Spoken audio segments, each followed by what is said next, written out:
এই শোনো না, ভালোবাসার নতুন নতুন গল্প পেতে আমাদের চ্যানেলটি সাবস্ক্রাইব করে পাশে থাকা বেল আইকনটি বাজিয়ে দিও, কেমন? হুম হুম।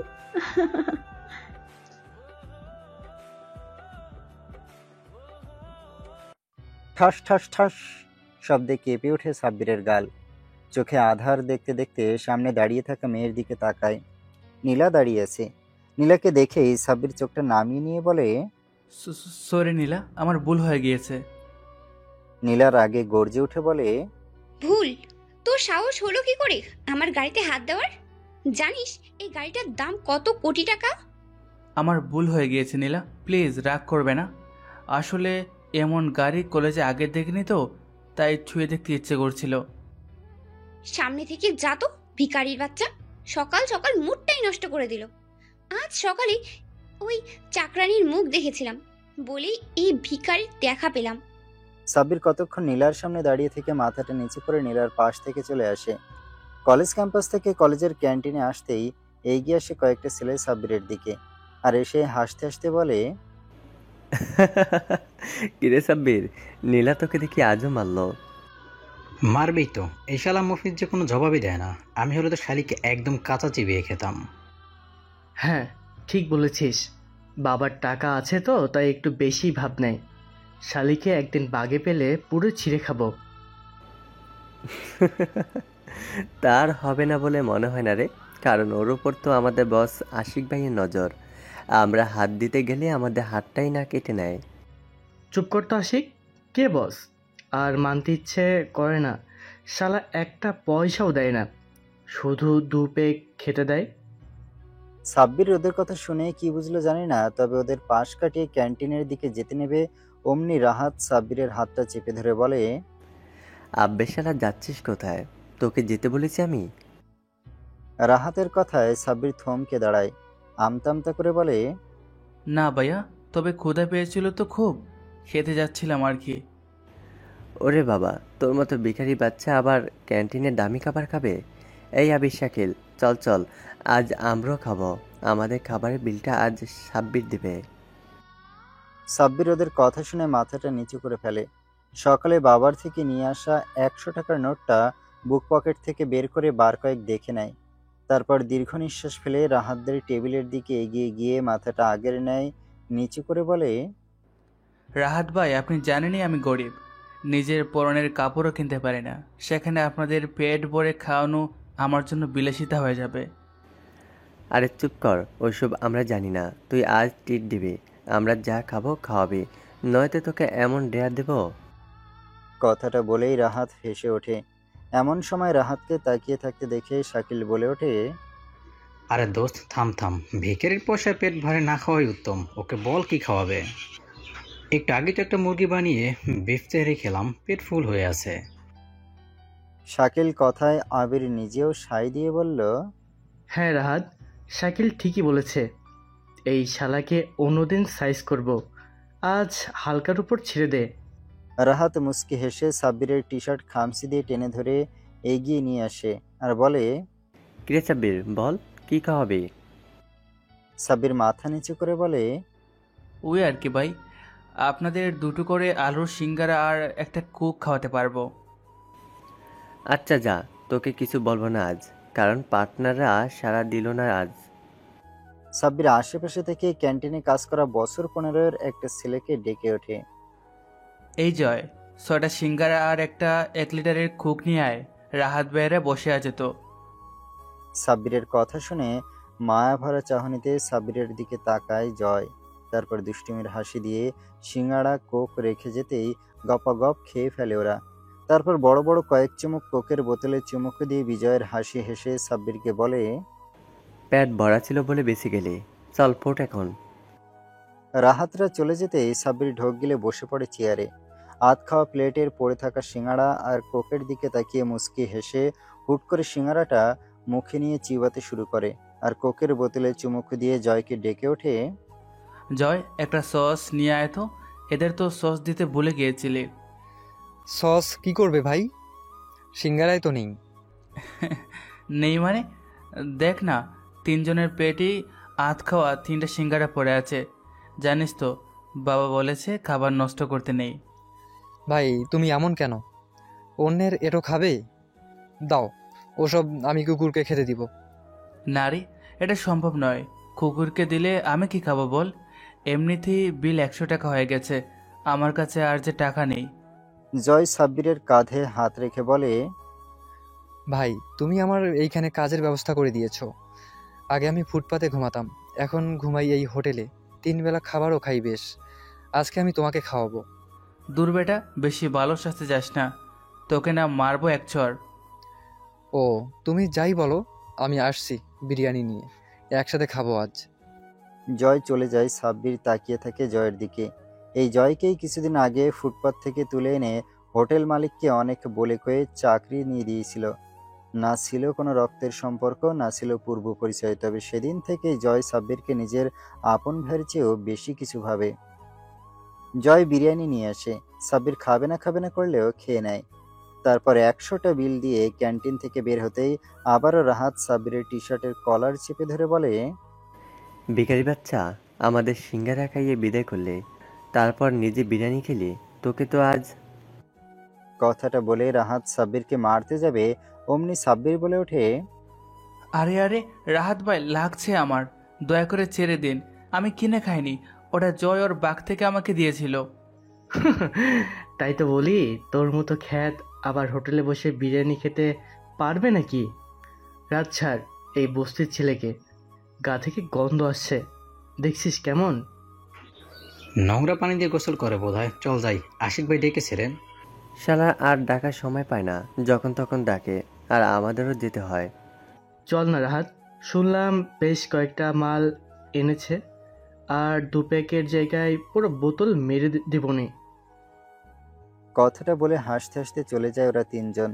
সাব্বিরও হাফ ছেড়ে বাসে। ক্লাসের শেষ বেঞ্চে চুপচাপ বসে, পাশেই নীলা। স্যারের লেকচার শুনতে ঠিক তখনই নীলা সাব্বিরকে খোঁচা মেরে বলে ওঠে, কি রে ভিখারির বাচ্চা, শুনলাম তুই নাকি ক্যান্টিনে ইদানিং বিরিয়ানি খাচ্ছিস। আমি কিনে খাইনি, ওটা জয় ওর বাগ থেকে আমাকে দিয়েছিল। সাব্বিরের কথা শুনে নীলা তাচ্ছিল্যের সুরে হেসে বলে, তাই বল, আমি ভাবলাম তুই কিনে খেয়েছিস। আচ্ছা এখন বল তো, তোর শরীর থেকে এত মিষ্টি গন্ধ কিসের? আতরের। আতর? ওয়াক, থুতু। শালা, তুই আজকের দিনে এসব আতর শরীরে দিয়ে আসিস? যা তো আমার পাশ থেকে। শালার আজকের দিনটাই খারাপ, কেন যে বারবার তোকে পাচ্ছি আমার আশেপাশে। আতর নিয়ে থুতু করার কি আছে? সে যাই হোক, আপনি বড় লোক, আপনাদের তো আর ব্র্যান্ডের বডি স্প্রে ছাড়া চলে না, কিন্তু আমার টাকা নেই, তাই বাজার থেকে এই 50 টাকার আতরই বর্ষা। এই চুপ কর তো, তোর এসব বক বক শুনতে ভালো লাগে না। আগামীকাল থেকে আমার সামনে আসিস না তো, তোকে আমার ভালো লাগে না। আমারও আপনাকে ভালো লাগে না। কেমন অহংকারী মেয়ে তুমি। বলি, এভাবে অহংকার নিজের মনে লালন করেছো, দেখবে একদিন এটাই তোমার ধ্বংসের কারণ হবে। সাব্বিরের কথা শোনা মাত্র নীলা রেগে গিয়ে ক্লাসের মাঝেই ঠাস ঠাস করে থাপ্পড় মেরে বসে সাব্বিরকে। থাপ্পড়গুলো খেয়ে সাব্বির স্তব্ধ হয়ে মাথাটা নিচু করে ফেলে। থাপ্পড়গুলো এত জোরে ছিল যে গালের মাংস কেটে গিয়ে রক্ত বের হয় মুখ দিয়ে। এদিকে থাপ্পড়ের শব্দ শুনে স্যার সহ সবাই অবাক হয়ে তাকায় সাব্বির আর নীলার দিকে। নীলার সবার তাকানো দেখে হন হন করে ক্লাস থেকে বের হয়ে চলে যায়। তবে নিশ্চুপ মাথাটা নিচু করে বসে থাকে সাব্বির। সাব্বিরের এমন বসে থাকা দেখে স্যারের খুব মায়া হয়। তিনি পড়ানো বাদ দিয়ে সাব্বিরের পাশে এসে বসে। তারপর একটা হাত পরম মমতায় সাব্বিরের মাথায় রেখে বলে, সাব্বির। স্যারের ডাকে সাব্বির মাথাটা তুলে তাকায় পাশে। মুখের এক পাশ ফুলে উঠেছে বেশ, হাতের আঙুলের সব স্পষ্ট। স্যার কিছুটা চমকে যায়। নিচু স্বরে সাব্বিরকে বলে, ইস, দেখেছো মেয়েটা কিভাবে মেরেছে? কি করেছিলে আবার তুমি ওর সাথে? সাব্বির মুচকি হাসতে গিয়েও থেমে যায়। হাসিটা মুখেই বিলীন হয়ে যায়। ঠোঁট দুটো অনেক কষ্টে নাড়িয়ে বলে, আমি কিছুই করিনি স্যার। মেয়েটা কেন যেন আমায় দেখতে পারে না, কারণে অকারণে শুধু আমাকে মারে। সে তোমাকে দুর্বল ভাবে, তাই বারবার আঘাত করে। যাই হোক শোনো, তুমি আর ওর আশেপাশে যেও না। কি দরকার বলো শুধু শুধু মার খাওয়ার? জি স্যার, চেষ্টা করি তো, তবে কেন যেন বারবার তার সামনেই পড়ি আমি। আজ থেকে আরও সাবধান হব। স্যার উঠে চলে যান সাব্বিরের পাশ থেকে। সাব্বিরও মাথাটা নিচু করে উঠে আসে ক্লাস থেকে। গালে ভীষণ জ্বালা করছে ওর। কলেজের বাথরুমে ট্যাবের পানি ছেড়ে গালে পানি দিতে গিয়ে গুঙিয়ে ওঠে সাব্বির, ভীষণ জ্বলছে। মুখে পানি নিয়ে কুলি করতে গিয়ে আরেক দফা কেঁপে ওঠে। কুলির পানির সাথে রক্তও বেরিয়ে আসে। মনে মনে ভয় পায় সাব্বির। বাসায় গিয়ে রাতে কি জবাব দিয়ে ওর বাবা মাকে, আবার ওর জন্য কাঁদবে ওর মা, যা ভীষণ খারাপ লাগে সাব্বিরের। বাথরুম থেকে বের হয় সাব্বির, আশেপাশে তাকিয়ে দেখে ওর জুনিয়র কিছু ছেলেমেয়ে সাব্বিরকে হাসছে আর একে অপরকে কি যেন বলছে সাব্বিরকে ইশারা করে। সাব্বির সেসব দেখে মুচকি হেসে হাঁটতে থাকে সামনের দিকে। এমন সময় পেছন থেকে রাহুল নামের ছেলেটা বলে ওঠে, সাব্বির ভাই, আপনাকে আমরা সিনিয়র ভেবে সম্মান করি, তবে একটা কথা আপনাকে না বলেই পারছি না, আপনি আসলে ভীতু, ভীষণ ভীতু। একটা মেয়ে দিনের পর দিন আপনাকে বিনা কারণে মারছে, অথচ আপনি তাকে কিচ্ছু বলছেন না। এটা সত্যি কষ্টদায়ক। সাব্বির রাহুলের কথা শুনে থমকে দাঁড়ায় আর ভাবতে থাকে, আসলেই তো আমি ভীতু, নয়তো কেন আমি দিনের পর দিন একটা মেয়ের মার খাবো? তবে কি আমার উচিত মেয়েটাকে উল্টো মারা? কথাগুলো ভাবতে গিয়ে বিবেক নাড়া দেয় সাব্বিরের। মুচকি হেসে বলে, কি দরকার রাহুল এসব ঝামেলা জড়ানোর? কেউ কাউকে বিনা কারণে মেরে ভালো থাকতে পারে না। আজ যে আমাকে মারছে, আগামীকাল সে আমার কাছে ক্ষমা চেতে আসতে পারে। তুমি এসব না ভেবে পড়াশোনায় মন দাও, তাতেই তোমার মঙ্গল। জি ভাইয়া। সাব্বির আবারও হাঁটতে থাকে, উদ্দেশ্য কলেজ থেকে বাসায় ফেরা। কিন্তু কলেজ ক্যাম্পাসে পা রাখতেই পিয়ন হারুন চাচা দৌড়ে এসে দাঁড়ায় সাব্বিরের সামনে। তারপর হাঁপাতে হাঁপাতে বলে, আরে সাব্বির বাপজান, তোমারে খুঁজতে খুঁজতে আমি তো হয়রান হয়ে গিয়েছিলাম। তা কোনে ছিলে তুমি? আমি তো বাথরুমে গিয়েছিলাম চাচা। তা তোমার হঠাৎ আমাকে খোঁজার কারণ? আর বইলো না, ওই নীলা আছে না, ওর বাপ আইছে, অধ্যাপক স্যারের রুমে বসে আছে, তোমারে কি জানি বলবে। ও, তা আমাকে এখন কি করতে হবে? আমার লগে চলো এখন বাপজান, তারাও অনেকক্ষণ হইল বসে আছে। আচ্ছা ঠিক আছে, তবে চলো দেখে আসি বড়লোক সাহেব কি বলেন। অধ্যাপক স্যারের রুমে ঢুকতে যাবে, সাব্বির অমনি শুনতে পায় ভেতর থেকে অধ্যাপক স্যারের রাগী কণ্ঠ ভেসে আসছে। আপনাকে এই লাস্টবারের মতো সাবধান করে দিচ্ছি জনাব নাহিয়ান সাহেব, বারবার আপনাকে বলার পরেও আপনি কোনো ব্যবস্থা নিচ্ছেন না, যা সত্যি বিরক্তিকর, যা দিন দিন আমার ধৈর্যের বাঁধ ভেঙে যাচ্ছে। স্যার শান্ত হন, আমি আসলে সরি। আমি বারবার আমার মেয়েটাকে বলেছি রেগে গেলে আর যাই করো কারো গায়ে হাত তোলো না, কিন্তু মেয়েটা শুনেই না আমার কথা। বাহ, চমৎকার! কি পিতা আপনি! আর কিভাবে শাসন করেন যে মেয়ে শোনে না? আপনি আসলেই শাসন করেন তো, নাকি আমার সামনে এসে মিথ্যা বলেন? আপনি কিন্তু এবার বেশি বলছেন স্যার। ভদ্রভাবে কথা বলছি দেখে মাথায় উঠতে চাচ্ছেন? আমাকে কিন্তু ভুলে যাবেন না, আমি এখানে কার সাবেক এমপি, সাথে সুনামধন্য ব্যবসায়ী। জি, আর এই কারণেই এতদিন আপনার মেয়ে কলেজ থেকে টিসি দিয়ে বের করিনি, তবে এবার করব। কারণ কি জানেন, আপনার মেয়ে পড়াশোনার তো নামই নেই, উল্টো আমাদের কলেজের টপারের গায়ে হাত তোলে, তাকে বারবার জুনিয়রদের কাছে অপদস্থ করে, যে আমি আর মেনে নিব না। আচ্ছা রাখুন তো আপনার বক বক, টপার না ছাই ওসব আমি জানি না। আর আপনি আর একটা বেশি কথা বললে আমি এমন ব্যবস্থা করব যে এই চেয়ারটা আজীবনের জন্য ছেড়ে দিতে হতে পারে। অধ্যাপক স্যার বেশ রেগে যান, রুক্ষ ভাষায় কিছু বলতে যাবেন, তার আগেই সাব্বির দরজায় নক করে। May I come in sir? সাব্বিরের কণ্ঠ শুনে অধ্যাপক স্যার কিছু শান্ত হন, নরম কণ্ঠে বলেন, আরে এসো এসো সাব্বির, তোমাকে আমার রুমে আসতে পারমিশন নিতে হবে নাকি? সাব্বির রুমে ঢুকতে ঢুকতে বলে, স্যার আমাকে ডেকেছিলেন? হ্যাঁ, আজ আবারও তোমার অনেক সহপাঠী বিচার দিয়ে গিয়েছে। বিচার? হ্যাঁ, তোমাকে নাকি আবারও নীলা মেরেছে, আর এটা একদম সহ্য করতে পারছে না তোমার সহপাঠীরা। তারা এর বিচার চায়, বিচার না পেলে তারা মানববন্ধন করতে প্রস্তুত, যার জন্য তোমাকে আর নীলার বাবাকে ডেকেছে। সাব্বির এবার চেয়ারে বসে থাকা ভদ্রলোকের দিকে তাকায়। ভদ্রলোকও তাকিয়েছিল সাব্বিরের দিকে। দুজনের চোখাচোখি হতেই ভদ্রলোক চোখটা নামিয়ে নেন আর বলেন, দেখো ছেলে, তোমাকে আমি চিনি না, তাই ঝামেলা না করে একটা কথা শসে বলে দেই, আমার মেয়ে একটু রাগী, তাই তুমি আর ওর সামনে বা আশেপাশে এসো না, দরকার হলে কলেজ থেকে চলে যাও। সাব্বির নাহিয়ান সাহেবের কথায় পাত্তা না দিয়েই স্যারের দিকে তাকিয়ে বলে, স্যার আমাকে কি এখন যাওয়ার অনুমতি দিবেন? আমার বাসায় যেতে হবে। এসব ভদ্রবেশী ছোট লোকদের দেখতে ইচ্ছে করছে না আমার। কেমন এক বাক্যতে বলে দিল আমাকে কলেজ ছেড়ে দিতে। বাদ দাও সাব্বির, জানি তো সবাই শিক্ষিত হয় না। যাই হোক, তুমি আর যাই করো, কলেজ ছিল না। দরকার হলে এমন অ্যাকশন নীলাকে কলেজ থেকে আমরা তাড়িয়ে দিব, তবুও তোমাকে রাখবো, কারণ দুষ্ট আর বলদ গরুর চেয়ে শান্ত গরুই ভালো। নাহিয়ান সাহেব বেজায় রেগে যান, চিৎকার করে উঠতে গিয়েও থেমে যান। সাব্বিরের দিকে কটমট চোখে তাকিয়ে বলেন, এর প্রতিশোধটা আমি নেব বলে রাখলাম। আমাকে অপমান করলি তোরা দুজন, ভুলে যাস না আমি সাবেক এমপি, আমার ক্ষমতা অনেক। হ্যাঁ জানি, আর তাই তো মেয়েটাকে বানিয়েছেন অমানুষ। সময় থাকতে মেয়েকে শুধরিয়ে ফেলুন, কারণ বলা তো যায় না কখন ধৈর্যের বাঁধ ভেঙে যায়। নাহিয়ান সাহেব আর টু শব্দ না করে বেরিয়ে যান অফিস থেকে। সাব্বিরও বের হতে যাবে, অমনি অধ্যাপক স্যার বলে ওঠেন, সাব্বির, মনোযোগ দিয়ে পড়াশোনা করো।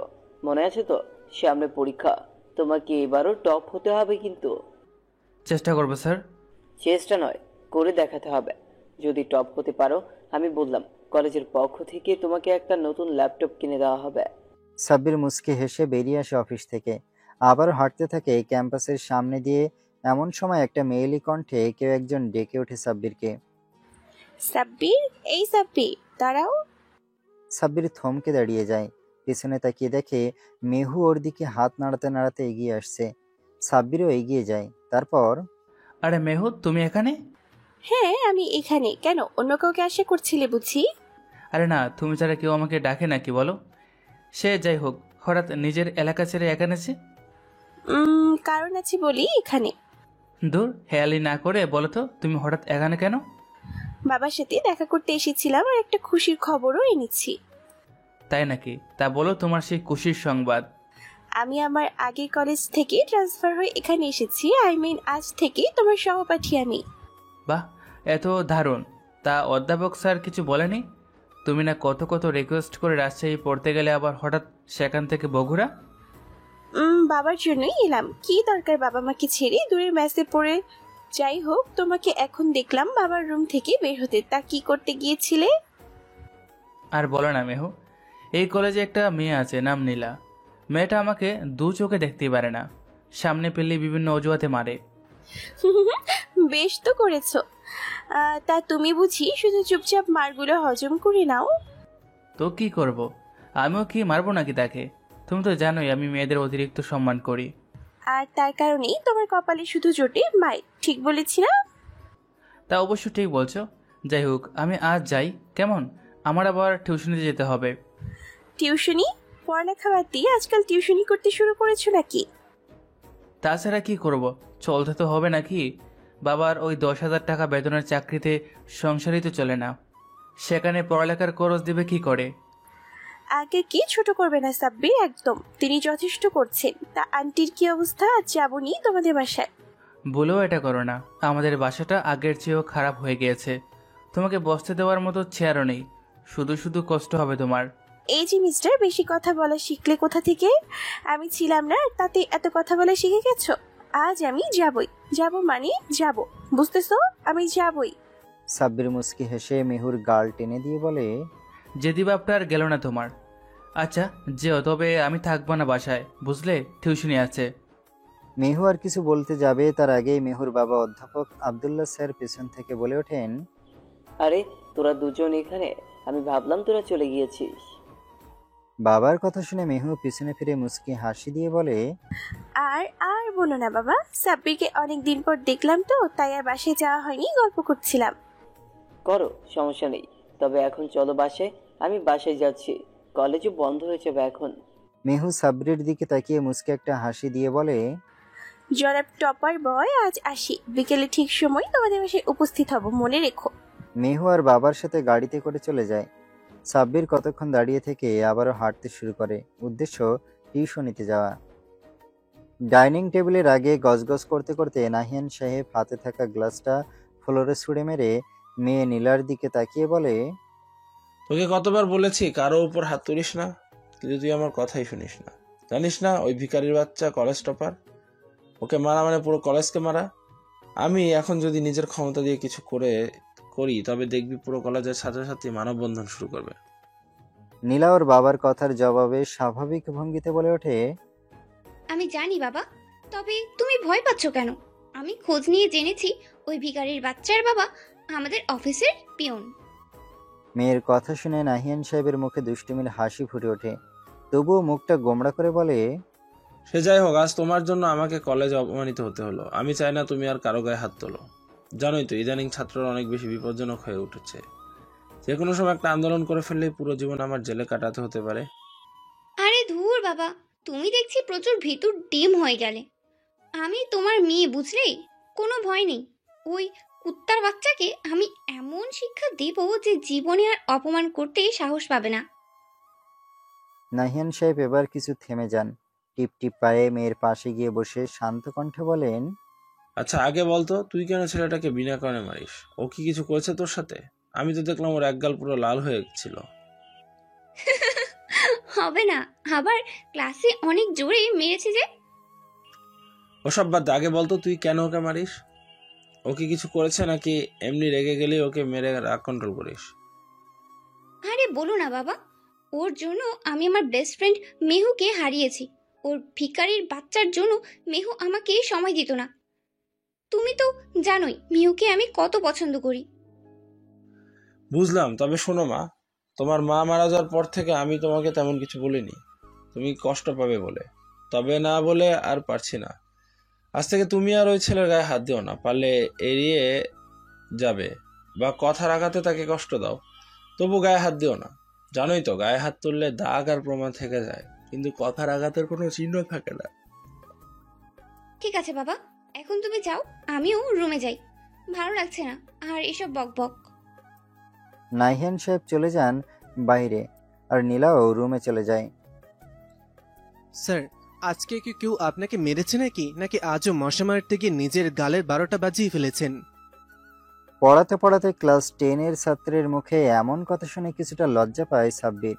তবুও নিজের লজ্জা পাওয়া ভাবটা কাটিয়ে বলে ওঠে, আবার তুমি আমার গাল নিয়ে পড়ে আছো? তোমার কাজ পড়া, তুমি পড়াটাতেই গুরুত্ব দাও। কি দরকার এসব ফালতু প্রশ্ন করার আরাফাত? সরি স্যার, তবে আপনাকে একটা কথা বলবো করে বলা হয়নি এতদিন। কি কথা শুনি? আসলে স্যার, আমার আপু নাদিয়া আছে না, সে রোজ দরজা খুলে দিয়ে আপনার গাল দেখে আমাকে রোজ রান্নাঘরে ডেকে নিয়ে গিয়ে আপনাকে বলতে বলে যে গালের আবার কি হলো। বুঝেছি, তোমার আপুকে বলবে আর যেন এসব প্রশ্ন না করে। তবে আমি আর পড়াতে আসবো না। ঠিক আছে স্যার। পড়তে মন দেয় আরাফাত। সে জানে সাব্বির এক কথার মানুষ, সে যা বলে তাই করে। সে যদি ওর বাবা মাকে এসব ফালতু প্রশ্ন করার কথা বলে দেয়, তবে পিঠের চামড়া তুলে নেবে ওর বাবা মা। আরাফাতকে ফিজিক্সের অঙ্ক করতে দিয়ে সাব্বির মনে মনে ভাবতে থাকে নাদিয়ার কথা। সদ্য ইন্টারমিডিয়েটে ভর্তি হওয়া মেয়ে, এখনই তো সময় আবেগের বসে ভুল করার। তবে কি নাদিয়া কোনো ভুলের মাঝে পা দিয়ে ফেলেছে? সাব্বিরের ভাবনার মাঝেই নাদিয়া নাস্তা নিয়ে আসে। সাব্বির চোখ তুলে নাদিয়ার দিকে তাকিয়ে দেখে নাদিয়ার চেহারায় হতাশার চিহ্ন। চোখ নামিয়ে নিয়ে সাব্বির ট্রে থেকে আপেলের টুকরো মুখে দিতে দিতে বলে, নাদিয়া, আজকাল উল্টাপাল্টা প্রশ্ন করিয়ে নিচ্ছ নিজের বাইকে দিয়ে। নাদিয়া থতমত খেয়ে যায় সাব্বিরের কথায়। আমতা আমতা করে বলে ওঠে, কই না তো স্যার। মিথ্যা বলে লাভ নেই, বুঝলে নাদিয়া? আমি আরাফাতকে পড়াতে পড়াতে খেয়াল করেছি তুমি বারবার দরজার আড়াল থেকে উকি দাও এদিকে। নাদিয়া নিশ্চুপ হয়ে যায় সাব্বিরের কথায়। কি বা বলবে, সাব্বির তো ঠিকই বলেছে। নাদিয়া রোজই উকি দেয় আড়াল থেকে। সাব্বির দীর্ঘ নিঃশ্বাস ফেলে বলে, এসব করো না নাদিয়া, মন দিয়ে পড়াশোনা করো। এই সময়টায় অনেকেই আবেগের বসে ভুল করে ফেলে। আমি আশা করছি তুমি সেই ভুলটা করবে না। জি স্যার। কথাটা বলে নাদিয়া চলে যায়। এতক্ষণ আরাফাত স্যার আর বড় বোনের কথাগুলো শুনছিল। ক্লাস 10-এর আরাফাত সে বোকা নয়। সে বুঝে গেছে তার বোনের মনে স্যারের জন্য অন্য কিছু চলছে। সেই দিনের মতো সাব্বির আরাফাতকে পড়িয়ে বাসায় আসতে থাকে। এদিকে স্যারকে বিদায় দিয়ে আরাফাত এক মুহূর্ত দেরি না করে ওর বোনের ঘরে ঢুকতে দেখতে পায় নাদিয়া কাঁদছে। আরাফাত অবাক হয়ে বলে ওঠে, এ কি রে আপু, তুই কাঁদছিস কেন? আরাফাতের কণ্ঠ শুনে দ্রুত নাদিয়া চোখগুলো মুছে নিয়ে বলে, কই, আমি কাঁদছি না তো, মনে হয় চোখে কিছু গিয়েছিল। আরাফাত ওর বোনের পাশে বসে বলে, আপু, তুই আমার বেশি বড় না, 2 বছরের বড়। আমি সবই বুঝি রে। স্যারকে তুই ভালোবাসিস, তাই না? নাদিয়া ভাইকে জড়িয়ে ধরে বলে, হ্যাঁ রে ভাই, তোর স্যারটাকে আমি ভীষণ ভালোবাসি। জানিস, তোর স্যারের মতো বলদ আর একটাও নেই। রোজ কলেজে গেলেই দেখি একটা মেয়ে তোর স্যারকে ভীষণ মারে, তাও বিনা কারণে। বুঝলাম, আর এতে তোর কষ্ট হয় বুঝি? তা হবে না আবার। ভালোবাসার মানুষটাকে কেউ আঘাত করলে আমিও লাগি, বুঝলি? আরাফাত মুচকি হেসে বলে, তুই পুরোপুরি পাগল হয়ে গেছিস আপু। আমার স্যারের প্রেমী। স্যার বাদে অন্য কেউ হলে আমি আজই বাবাকে বলে দিতাম। তবে স্যারেরও প্রেমে পড়েছিস বলে আমি আর কিছুই বলবো না, কারণ আমি জানি স্যার ভীষণ ভালো একজন মানুষ। আন্টি, ও আন্টি, কোথায় গেলে তুমি? দেখো কে এসেছে। টিউবওয়েল থেকে পানি তুলতে তুলতে মিষ্টি কণ্ঠে আন্টি ডাক শুনে রাহেলা বেগম পিছন ফিরে তাকিয়ে চমকে ওঠেন মেহুকে দেখে। ছুটে গিয়ে মেহুকে বুকের মাঝে টেনে নিয়ে বলেন, আরে আমার মেহুমা। হ্যাঁ আন্টি, কেমন আছো গো তুমি? আগে চেয়ে দেখছি বেশি মুটিয়ে গেছো। রাহেলা বেগম শরীরে 3 বার থুতু ছিটিয়ে বলে, চুপ, এসব বলতে নেই, নজর লাগবে আবার আমার। তারপর হঠাৎ এতদিন পর এলি কেন? সেদিন তো চলে গেলি। কত বললাম সাব্বিরের সাথে পর না মা, কিন্তু শুনলি না। হিহি, আর কি বলবো আন্টি, যার জন্য রাজশাহী গেলাম সে বেড়াইতে স্কলারশিপ নিয়ে গতকাল চলে গিয়েছে কানাডা, তাই আমিও আবার বগুড়া আসলাম। মানে তোর আবার কোন বেটার লোকে ইটিস পিটিস শুনি? আছে গো আছে, সময় হলেই দেখে নিও। যাই হোক, তোমার ঘরে নাকি একটা চেয়ারও নেই আমাকে বসতে দেওয়ার মতো। রাহেলা বেগম হুশকে বলছে, তোরে চল ঘরে, কয়দিন আগেই সব নতুন কিনছি বুঝলি। রাহেলা বেগম মেহুকে নিয়ে ভেতরে চলে যায়। মেহু বাসায় ঢুকে দেখতে পায় আগের সেই টিনের 2টো ঘর আর নেই, তার বদলে উঠেছে 4টা ইটের ঘর, ছাদ ও ঢালাই করা। মনে মনে মেহু বেশ রেগে যায়। সাব্বির ওকে তবে মিথ্যা বলেছিল। রান্নাঘরে কলা পাতা পিঠা ভাজতে ভাজতে গল্প করছে রাহেলা বেগম আর মেহু। রাহেলা বেগম মেহুর সাথে হাসি মুখে কথা বললেও আদৌ তিনি খুশি নন মেহুর কথা শুনে। তিনি ঠিক করে রেখেছিলেন মেহুকেই তার ঘরের বৌমা করে আনবেন। এর মধ্যে সাব্বির চলে আসে বাসায়। সাব্বিরকে দেখে মেহু রান্নাঘর থেকে বের হয়ে এগিয়ে যায় সাব্বিরের দিকে। তারপর সারপ্রাইজ।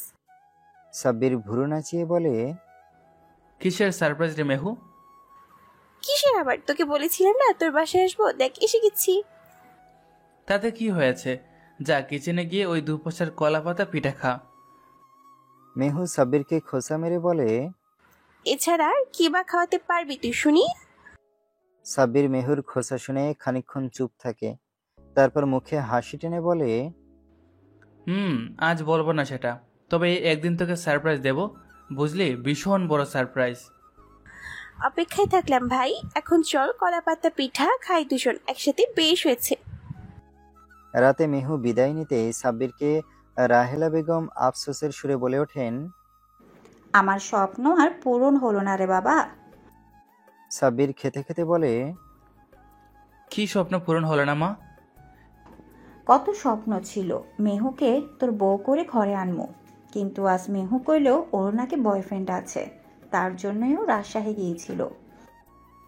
হ্যাঁ গিয়েছিল, তাতে কি হয়েছে মা? আর শোনো, যোগ্যতা আর পারফেক্টনেস বলে একটা কথা আছে। তোমার বানা দেখে আমি অবাক হচ্ছি। মেহু অধ্যাপক বড়লোক বাবার মেয়ে, আর আমি সামান্য পিয়নের ছেলে। আমার সাথে ওর যায় না, বুঝলে? তোর আর কথা, নিজেকে সবসময় ছোট করে দেখিস কেন তুই? মেহু কত ভালো জানিস না তুই? এমন ভালো মেয়ে বৌমা হিসাবে পেলে কতই না ভালো হতো। ব্যাস মা, আর বলো না তো ওসব কথা। মেহু আমার মতো ছেলের সাথে কথা বলে সেটা অনেক। ওকে আমি বোনের নজরে দেখি, বউয়ের নজরে নয়। আর কখনই ওসব মাথায় এনো না, মেহু ভীষণ কষ্ট পাবে। রাহেলা বেগম ছেলের কথা শুনে থেমে যায়, খানিক চুপ থেকে বলেন, আচ্ছা, মেহু কোন ছেলেকে ভালোবাসে সেটাও তুই জানিস না তো আবার? হ্যাঁ জানি, ওই যে তৌফিক ছিল না আমার বেস্ট ফ্রেন্ড, ওকে মেহু ভালোবাসে। কি? হ্যাঁ, এখন চুপ করে তো, খাবার খাও। বাবা আসছে না কেন এখনো? তুই খেয়ে ঘুমা, তোর বাবা এলে আমি খাবো নি। সাব্বির আর কোনো কথা না বলে খাবার খেয়ে চলে যায় রুমে। রাতে খাবার খেতে বসেছে আরাফাত, নাদিয়া আর ওর বাবা মা। নাদিয়ার বাবা মা দুজনই চাকরিজীবী, যার জন্য ছেলে মেয়েকে বেশি সময় দিতে পারেন না। সারাদিনের সব কথা খাবার টেবিলেই সেরে ফেলেন। খাবার খেতে খেতে নাদিয়ার আম্মু বলে ওঠেন, তা নাদিয়া, কলেজ কেমন চলছে তোমার? জি আম্মু, ভালো। তোমার ভাইকে সাব্বির ছেলেটা ঠিকমতো পড়াতে আসতেছে তো? হ্যাঁ, আসছে। এবার নাদিয়ার আব্বু বলে ওঠেন, দেখো নাদিয়া, তোমাদের আমরা সময় দিতে পারছি না আমাদের ক্যারিয়ারের জন্য। এটা নিয়ে তোমরা আফসোস করছো না তো? বাবার কথার জবাব নাদিয়া দিতে যাবে তার আগেই আরাফাত বলে ওঠে, বাবাকে এটা তো বলা মুশকিল, তবে আমরা শিওর আমরা ভাই বোন কেমন অনুভব করছি তা তোমরাও একসময় অনুভব করবে, যখন আমরা দুজন চাকরি নিয়ে ভীষণ বিজি থাকবো। ছেলের কথা শুনে থমকে যায়। তারা দুজনই খাবার খাওয়া বাদ দিয়ে নাদিয়ার আব্বু আম্মু একে অপরের দিকে খানিকক্ষণ চেয়ে থেকে বলে ওঠে, মানে কি বলতে চাইছো আরাফাত? সিম্পল বিষয় বাবা, তোমরা আজীবন চাকরির জন্য আমাদের সময় দিতে পারছো না, অথচ এই সময়টা আমাদের তোমার সঙ্গ দরকার ছিল। ঠিক তেমনি তোমরা বৃদ্ধ হলে আমরাও তো আর ছোট থাকবো না, চাকরি করব, তখন তোমাদের সঙ্গের প্রয়োজন হলেও আমরা দিতে পারবো না। ঠিক তখনই অনুভব করবে তোমরা আমরা ভাই বোন কেমন উপভোগ করেছি তোমাদের মতন চাকরিজীবী মা বাবা পেয়ে। আফসোস করবে হয়তো তোমরা, যেমনটা আমরা ভাই বোন করি। তবে রোজ দেখবি তোমাদের মতোই আমরা দুইজন ডিনারে বসে বলবো, সরি বাবা মা, আমরা তোমাদের সময় দিতে পারি না। ভাইয়ের কথা শুনে নাদিয়া চমকে যায়, তবুও নিজেকে সামলিয়ে নিয়ে আরাফাতকে টেনে নিয়ে যায় রুমে। এদিকে ছোট ছেলের এমন খোঁচা মারা কথা শুনে খাবার আর মুখে তুলতে পারে না মিস্টার এহসান এবং তার স্ত্রী নাবিহা। আরাফাতকে শাসন করছে নাদিয়া, বেশ কড়া গলায় বলে, বড় হয়ে গিয়েছিস খুব, তাই না? বাবা মাকে এভাবে তোর খোঁচা মারা কি ঠিক হলো আরাফাত? তারা আমাদের জন্যই তো চাকরি করছে। আপু, তুমি বেশি বোঝো না। আমি তো কখনই বাবা আর মায়ের ভালোবাসা পেলাম না, তাদের টাকা আমি কি করব? একসময় আমি নিজেও তো রোজগার করব। তুমি হয়তো জানো না, আমার স্কুলে সব বন্ধু বান্ধবের বাবা মা আসে তাদেরকে রেখে যেতে, টিফিনের সময় টিফিন নিয়ে আসে। কই একদিন আমার বাবা বা মা গিয়েছিল এসব নিয়ে? নাদিয়া চুপ হয়ে যায়, কি বলবে ভেবে পায় না, তবে অনুভব করে সেই অসহায় অনুভূতি যখন তার সামনেই তার বান্ধবীর বাবা মা তাদের খাবার খাইয়ে দিত। বুকে মোচড় দিয়ে ওঠে নাদিয়ার। অবাক চাহনিতে আরাফাতের দিকে তাকিয়ে রয়। ও ভাবতেই পারেনি ওর ভাইও একই অনুভূতির শিকার। আরাফাতকে বুকের মাঝে টেনে নিয়ে বলে, বুঝতে পেরেছি তোর মনের অবস্থা, তবে বাদ দে না ভাই, সবার কপালে কি এসব জোটে? তিনারা জন্ম দিয়ে শেষ, দায়িত্ব কি তারা বোঝেই না। সেটাই তো তাদের বোঝালাম আজ আপা। তুই তো বিয়ে করে চলে যাবি শ্বশুর বাড়ি, তবে আমি বাবা মাকে নিয়ে নিশ্চয়ই থাকবো। তবে তাদের সঙ্গ তো দূরেই থাক, এক ঘরে করে রাখবো, প্রতিশোধ নিব আমি। আরাফাত, এসব বলতে নেই ভাই, যা তোর ঘরে ঘুমা গিয়ে। বুঝেছি তোর মাথা গরম হয়ে গিয়েছে। আরাফাত বিড়বিড় করতে করতে চলে যায় রুমে। নাদিয়াও হাবিজাবি ভাবতে ভাবতে ঘুমিয়ে পড়ে। এদিকে আগের ন্যায় স্তব্ধ হয়ে বসে আছেন ডাইনিং টেবিলে এহসান সাহেব ও তার স্ত্রী নাবিহা। তিন পতন নীরবতা ভেঙে এহসান সাহেব বলে ওঠেন, ছেলেটা কি বললো ভেবে দেখেছো নাবিহা? হ্যাঁ, ভাবলাম আর বুঝলাম ছেলে মেয়ের উপর অন্যায় করে ফেলছি। টাকার পিছনে ছুটতে গিয়ে তাদের রঙিন শৈশবকে মাটি দিয়ে ফেলেছি। তারা কি মাফ করবে আমায়? হয়তো করবে, তবে মনে আফসোসটা ওদের রয়েই যাবে। তো কি করবে বলে ভাবছো? আমি কি চাকরি ছেড়ে দিব নাকি তুমি দিবে? না না, তুমি চাকরি করো, আমি ছেড়ে দেই। আমার ব্যাংকের জব, এমনিতেই চাকরিটা হারাম।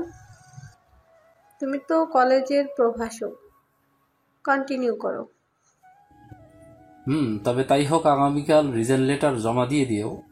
ছেলে মেয়েকে তো আর স্বাভাবিক করতে পারবো না আমাদের সাথে, তবুও তাদের সময় দিতে চেষ্টা করো তুমি।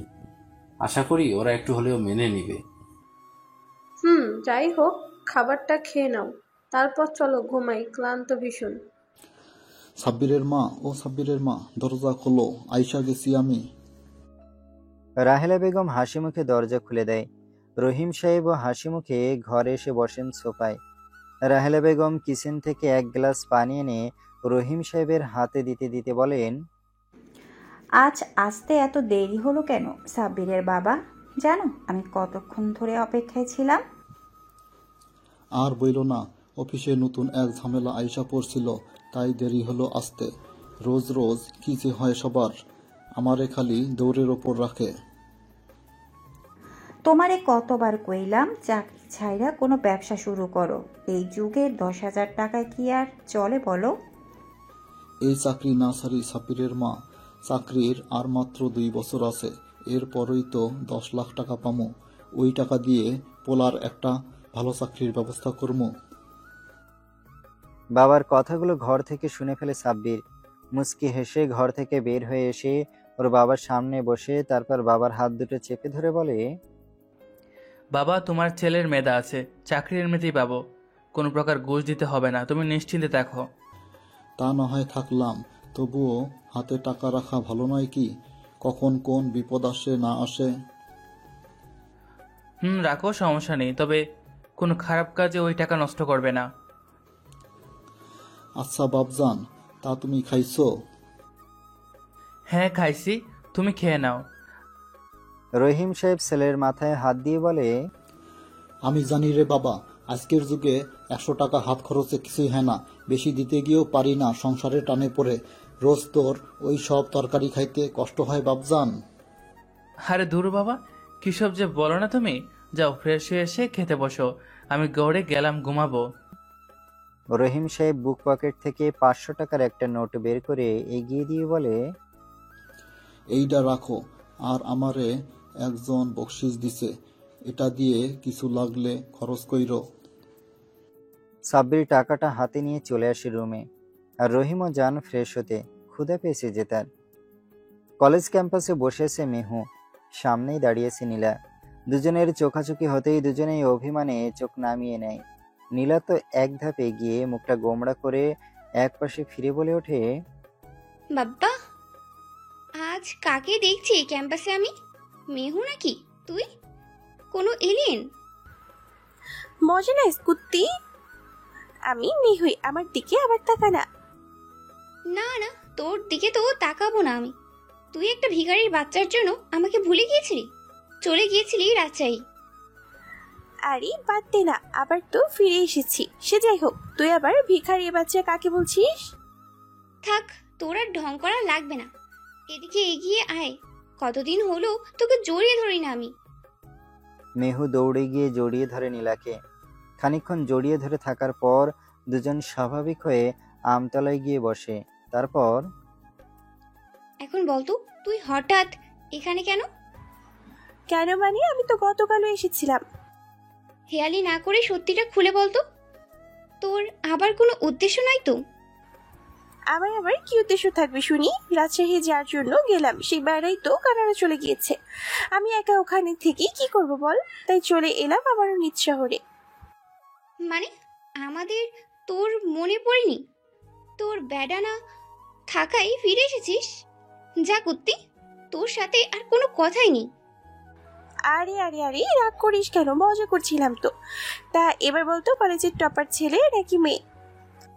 ছেলে। শালাকে আমি কত চেষ্টা করলাম টপকানোর, পারলাম না রে।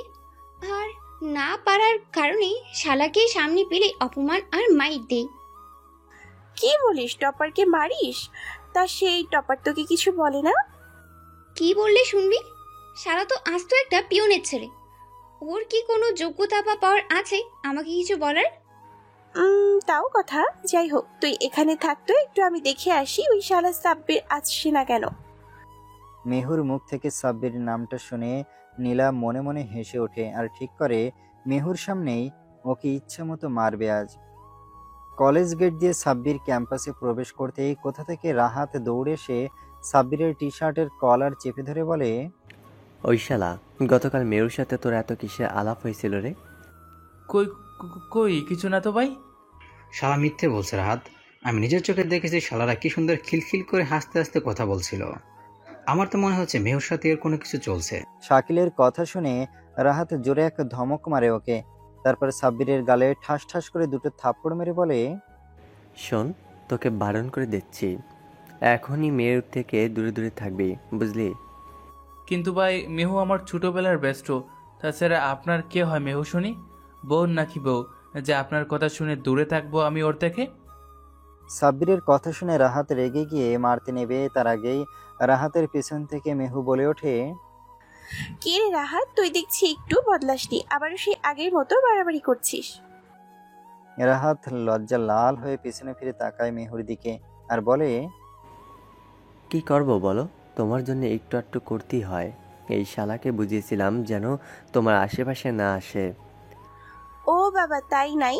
কিন্তু তুই হয়তো ভুলে যাচ্ছিস, আমার জানু আছে রে, তোর কোনো চান্সই নেই। তাই বলছি কি, হুতাই টাইম ওয়েস্ট করিস না আমার পেছনে। বাবা মাকে বল বিয়ে করিয়ে দিবিনি সুন্দরী মেয়ে দেখে। রাহাত ক্রোধের স্বরে বলে, আমার দরকার নেই সুন্দরীর, আমার দরকার শুধু তোকে। কম ভালোবাসি আমি তোকে সে ছোটবেলা থেকে, তবু কেন আমাকে বুঝতে চাস না তুই মেহু?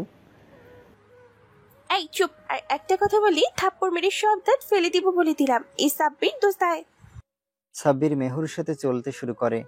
দুই গালে হাত দিয়ে মাথাটা নিচু করে দাঁড়িয়ে আছে সাব্বির। সামনে নীলা রাগী চোখে দাঁড়িয়ে, পাশে মেহু কিছুটা অবাক চোখে দুজনের দিকে তাকিয়ে থেকে বলে ওঠে, এই নীলা, সাব্বিরকে মারলি কেন তুই? আর সাব্বির, তুই কিছু করেছিস যার জন্য মারলো তোকে? মেহু, তুই চুপ কর তো। ওই শালা ভিখারির বাচ্চার জন্য গতকাল আমার বাবাকে তোর বাবা অপমান করেছিল। এই ভিখারির বাচ্চা তোকে কে বলেছিল বিচার দিতে মেহুর বাবার কাছে? আমি কখন বিচার দিলাম? বরং আমাকেই তো স্যার ডেকে নিয়ে গিয়েছিল। শালা, একদম কথা বলবি না, এমনিতেই তোকে আমি দেখতে পারি না। তার ওপর বারবার কেন তুই আমার সামনে আসিস বলতো? তোর জন্য বাবা আমাকে গতকাল অনেক বকেছে। তোকে আমি আর সহ্য করতে পারছি না। প্লিজ তুই কলেজ থেকে বেরিয়ে যা। আপনার সমস্যা হলে আপনি আসতে পারেন, আপনাকে নিয়ে আমার কোনো সমস্যা নেই। আর হ্যাঁ, কলেজটা আপনার বাবার নয় যে আপনার কথায় আমি চলে যাব। নীলা রেগে সাব্বিরকে মারতে হাত উঠাতে নেবে, তার আগেই সাব্বির সেই হাতটা ধরে ফেলে। আর নীলা মেহু কেউ বুঝে ওঠার আগেই নীলাকে ঠাস ঠাস করে থাপ্পড় মেরে বসে। থাপ্পড়গুলো এতটা জোরে মেরেছিল যে নীলা দূরে ছিটকে যায়, মুখ দিয়ে রক্ত বের হতে থাকে। সাব্বির ওসবে পাত্তা না দিয়ে আরো ক্ষিপ্ত হয়ে নীলার চুলের মুঠি চেপে ধরে টেনে তোলে। তারপর, কেমন লাগে রে জমিদারের মেয়ে? দিনের পর দিন আমাকে মেরেছিলি, আজ তোকে মারতাম না, বাট অনেক বেশি বেড়ে গিয়েছিলি তুই। নেক্সট টাইম আমার সামনে আসিস না, মেরে দিব একদম। কথাটা বলে নীলাকে ধাক্কা মেরে ফেলে দিয়ে চলে যায় সাব্বির। এদিকে সাব্বিরের মতো শান্ত ছেলের এমন রূপ দেখে মেহু খানিকটা নয় বেশ ভয় পেয়ে যায়। নীলাকে তুলতে তুলতে বলে, এ কাকি, দেখলাম রে নীলা, এই সাব্বির এমন রাগী হয়ে গেছে, আমি বিশ্বাসই করতে পারছি না। নীলা মেহুর কথা শুনতে পেয়েছে কিনা জানে না, তবে দু চোখে অন্ধকার দেখছে সে। থরথর করে কাঁপছে ওর হাত পা। মেহু এক হাতে নীলাকে চেপে ধরে আশেপাশে তাকায়। পুরো ক্যাম্পাস স্তব্ধ হয়ে যায়। সবাই চোখেই কৌতূহল। মেহু সবাই কেমন চেয়ে থাকতে দেখে রেগে গিয়ে চিৎকার করে বলে, আরে সবাই এভাবে চেওড়া থেকে এগিয়ে আসো না, হেল্প করো আমায়, নীলাকে হসপিটালে নিয়ে যেতে হবে তো নাকি? মেহুর এমন কথা শুনে পুরো ক্যাম্পাস হেসে উঠে চলে যেতে থাকে। তাদের মধ্যে থেকে কেউ কেউ বলতে থাকে, ঠিকই করেছে আজ সাব্বির, সহ্যের সীমা থাকে, মেয়েটা তা অতিক্রম করে ফেলেছে। মেহু ওদের কথা শুনে চুপ হয়ে যায় আর বুঝতে পারে সেদিন নীলা কাকে রোজ মারার কথা বলছিল। পুরো একটা দিন নীলা চোখে আধার দেখতে থাকে। নাইহান সাহেব নিশ্চুপ হয়ে মেয়ের পাশে বসে আছেন। তিনি এখনো জানেন না নীলার কি হয়েছে। খানিক আগেই মেহু নীলাকে ওদের বাসায় দিয়ে গেছে। রাত 10টা। নীলা কিছুটা স্বাভাবিক হতেই নাহিয়ান সাহেব ক্রোধের দৃষ্টিতে মেয়ের দিকে তাকিয়ে বলে, নীলা, বল তো মা, তোর কি হয়েছিল? এভাবে আজ সারাদিন তুই চুপ করে থাকলি কেন? নাহিয়ান সাহেবের কথা শুনে নীলা থরথর করে কাঁপতে থাকে। ওর বারবার চোখের সামনে ভাসতে থাকে সাব্বিরের মা সেই থাপ্পড়গুলোর কথা। মেয়েকে এমনভাবে কাঁপতে দেখে নাহিয়ান সাহেব মেয়েকে জড়িয়ে ধরেন। বাবার বুকে মাথা রাখতে নীলা হু হু করে কেঁদে ওঠে। নাহিয়ান সাহেব ভীষণ অবাক হন, সাথে রেগেও যান বেশ। মেয়েকে বুক থেকে তুলে কড়া কণ্ঠে বলেন, নীলা, এবার আমি ভীষণ রেগে যাচ্ছি, কিন্তু তোমার সব হেয়ালিপনা আমার একটু সহ্য হচ্ছে না। তাড়াতাড়ি বলো তোমাকে কে মেরেছে? গালে এমন কালো 5 আঙুলের দাগ কেন? আমাকে বাবা ওই ভিখারির বাচ্চা সাব্বির মেরেছে। মেয়ের মুখ থেকে সাব্বির নামটা শোনা মাত্র নাহিয়ান সাহেব গর্জে ওঠেন। কি? ওই ভিকারের বাচ্চা তোকে মেরেছে? আমি ওকে ছাড়বো না মা, তুই চিন্তা করিস না একদম। ওকে আমি আগামীকাল মেরে পুঁতে ফেলবো। নাহিয়ান সাহেবের কথা শুনে নীলা খানিকক্ষণ চুপ থেকে বলে, বাবা তা করলে হয় বলো? ওকে না মেরে ওর বাবার চাকরিটা কেড়ে নিলেই তো হয়। জানোই তো ওর বাবা তোমার অফিসের পিয়ন। নাহিয়ান সাহেব মেয়ের কথা শুনে মুচকি হাসেন। তিনি বুঝে গিয়েছেন মেয়ে কেন এই কথা বলল। ভিখারিদের শায়েস্তা করার একমাত্র উপায় হলো ভিক্ষা দেওয়া বন্ধ করা। নাহিয়ান সাহেব মেয়ের মাথায় হাতে বুলিয়ে দিয়ে বলে, তুই একদম চিন্তা করিস না মা, আমি ওর বাবাকে এমন ভাবে অপমান করবো যা তুই ভাবতে পারবি না। এই না হলে আমার বাবা সারা আমাকে মারে, ওর কি যে করবো আমি। আমি তো করছি এখানে, তোমার আবার কিছু করতে হবে না। বাবা তুমি তোমারটা করো, এদিকে আমি আমারটা করছি। সাব্বির তোর জন্য চরম খারাপ অবস্থা অপেক্ষা করছে রে। রাহেলা বেগম অনেকক্ষণ ধরে লক্ষ্য করছেন সাব্বির কিছুই মুখে দিচ্ছে না। বারবার প্লেটে মাঝে মাঝে হাত দিতে গিয়েও থেমে যাচ্ছে। ছেলের এমন অস্বাভাবিক আচরণ দেখে রাহেলা বেগম বলে ওঠেন, এ কি রে বাবা, তুই প্লেটে হাত দিতে গিয়েও হাত সরিয়ে নিচ্ছিস কেন? সেদিন না বাসায় মোরগের মাংস খেতে চাইলি, সেটাই তো রেঁধেছি, তবুও এমন করছিস কেন? তরকারি পছন্দ হয়নি? না এমনি, আসলে আম্মু আমার আজ খেতে ইচ্ছে করছে না, আমি আজ উঠি কেমন? না খেয়ে ছেলে উঠে যেতে চাওয়ায় রহিম সাহেব খাবার খেতে খেতে বলেন, সাব্বির, খাওয়া শেষ করে তারপর উঠে যাও, পাতে ভাত রেখে উঠতে নেই। কিন্তু বাবা। আমি যা বলছি করো, খাওয়া শুরু করো। রাগেলা, ঝোল দাও একটু, মাংস রান্না দারুণ হয়েছে। রাহেলা বেগম স্বামীর প্রশংসা শুনে খুশিতে গদগদ করে ওঠেন। সাব্বিরও উপায় না পেয়ে খাবার খেতে শুরু করে আর বারবার মন খারাপ করতে থাকে, কেন রাগের মাথায় মেয়েটাকে থাপ্পড় মারতে গেলাম। সকাল সকাল নাদিয়া ঘুম থেকে উঠে কিচেনে যেতে থাকে। এটাই ওর রোজকার ডিউটি। প্রথমে বাবা মার জন্য চা, তারপর ছোট ভাই আর নিজের জন্য পরোটা বানানো। কিন্তু নাদিয়া কিচেনে গিয়েই অবাক হয়ে যায় ওর আম্মু নাভিয়াকে দেখে। নাভিয়া বেগম ময়দা মাখতে মাখতে মেয়েকে বলেন, কি হলো নাদিয়া, মা এভাবে হাঁ করে দাঁড়িয়ে আছো যে, কিছু বলবে? হ্যাঁ, তোমার না অফিস আছে, দাও এসব আমি করছি। অফিস আর নেই, এটা ছেড়ে দিয়েছি রে মা। যাই হোক, যাও তুমি রুমে, আমি বানাচ্ছি। নাদিয়া ওর মায়ের পাশে গিয়ে খানিকক্ষণ দাঁড়িয়ে থেকে বলে ওঠে, কেন শুধু শুধু আরাফাতের কথাকে সিরিয়াসলি নিচ্ছ? যাও আমি বানিয়ে দিচ্ছি, 2-1 দিনের পরিবর্তনে আবার আরাফাতের খারাপ লাগবে।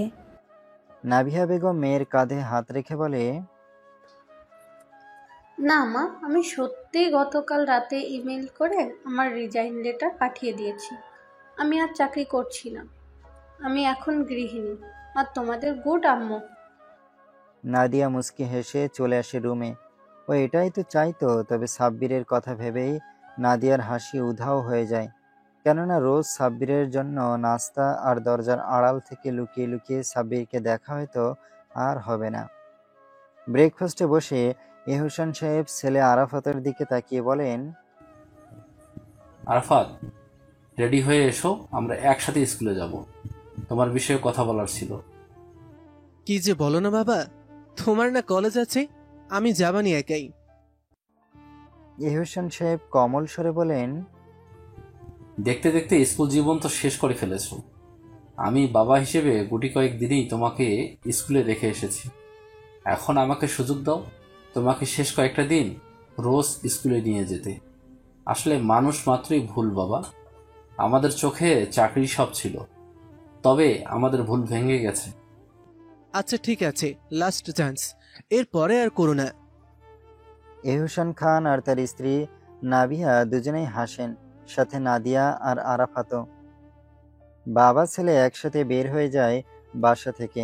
নাদিয়া আর ওর আম্মু নাভিয়া বেগম দুজনেই সোফায় বসে। এমন সময় নাদিয়া সোফা থেকে কিচেনের দিকে যেতে নেবে, অমনি নাভিয়া বেগম বলে ওঠেন, আরে মা নাদিয়া, কিচেনের দিকে যাচ্ছিস যে, কিছু খাবি তো? আমাকে বল, আমি বানিয়ে আনছি। না মানে মা, আমি কিছু খাবো না। তবে কিচেনের দিকে যাচ্ছিস যে? আসলে আরাফাতের শিক্ষক সাব্বির স্যার আছে না, তার জন্য নাস্তা বানানোর জিনিসগুলো খুঁজতে যাচ্ছিলাম। নাস্তা তো চা আর বিস্কিট দিলেই হয়, এতে আবার কি গোছানোর আছে? নাদিয়া মুস্কি হেসে বলে, তিনি স্পেশাল আম্মু, তাই তাকে ওসব খেতে দেয় না, রোজ ভিন্ন ভিন্ন পদের নাস্তা দেয়। নাভিয়া বেগম মেয়ের কথায় ভুরুকুচকে তাকান, তারপর বলেন, ওকে, তোমার যা ইচ্ছে করো, সাহায্য প্রয়োজন হলে আমাকে ডেকো, আমি আছি তোমার পাশে।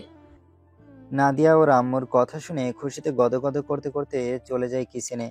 নাভিয়া বেগম মুস্কি হাসতে গিয়েও গম্ভীর হয়ে যায়, কেননা তিনিও একসময় তার শিক্ষকের জন্য নাস্তা বানাতে মুখিয়ে থাকতেন, আর সেই শিক্ষকই আজ তার হাজব্যান্ড। আঁতকে ওঠেন তিনি। অজানা ভয় তার মনে দোলা দিতে থাকে, মনে প্রশ্নের উকি দিতে থাকে। আর তার মতোই তার মেয়েও তো আবার ভাইয়ের শিক্ষকের প্রেমে মজল না। সোফা থেকে উঠে দাঁড়ান তিনি, ধীর পায়ে কিচেনের দরজার আড়ালে গিয়ে ভেতরে চোখ দিতেই দেখতে পান নাদিয়া খুশিতে নাচতে নাচতে কিসব যেন ইউটিউবে দেখতে আর খাতায় নোট করে নিচ্ছে।